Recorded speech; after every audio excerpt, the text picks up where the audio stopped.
Hello, I'm Ben. And I'm Seki, and this is Literally Speaking.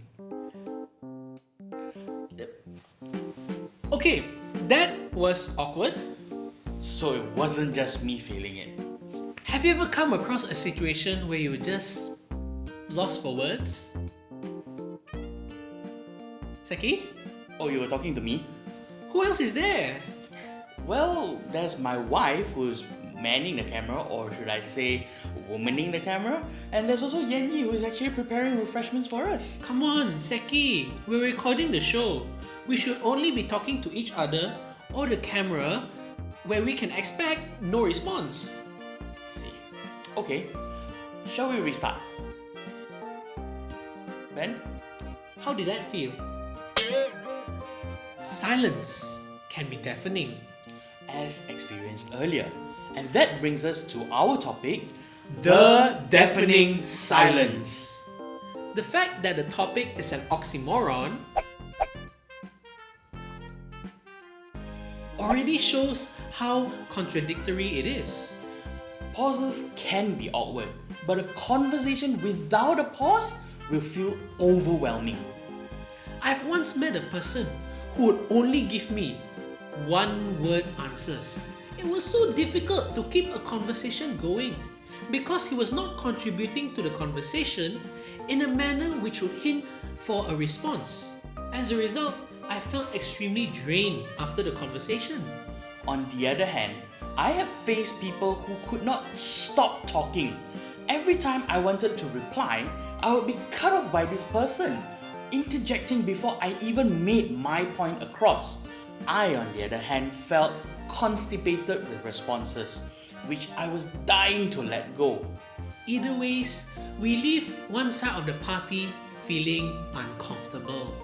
That's right, a conversation happens only when all participating parties feel connected. There's a lot of give and take in communication. Speaking of which, never be in a situation where it is always I give, you take. Nor should it ever be you give, I take. A good conversation should have a fair amount of giving and taking by all parties involved. So let's get down to some basics. When at times, pauses should be used in a sentence. A pause is used for dramatic effect. And we hold the world ransom for $1 million. A pause can also be used when one is transitioning from a point to another point. I got good news and bad news, girls. The good news is your dates are here. What's the bad news? They're dead. Pauses allow for people to digest the words that you have just said.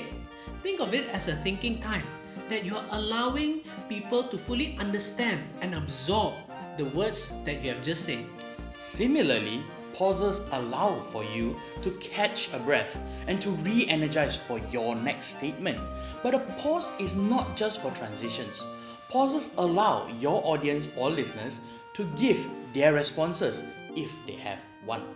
So to sum up, pauses are used for dramatic effects, Transitioning from one point to another allowing your listeners to digest your information, allows your listeners to give responses, and allows you to re-energize and prepare for your next statement. Well, these are just basic uses of pauses. There are a lot more to discuss if we delve deeper into the topic, but we will leave that for another episode in the future. Pauses are double-edged swords. Used correctly, your message becomes clearer. But used incorrectly, and the silence will be deafening. Well, that's the end of our episode. We hope you learned something today about pauses. Keep tuning into our series. Remember to like, share, and subscribe to our channel for more about communication tips. So keep learning Keep enjoying and keep watching. Literally Speaking.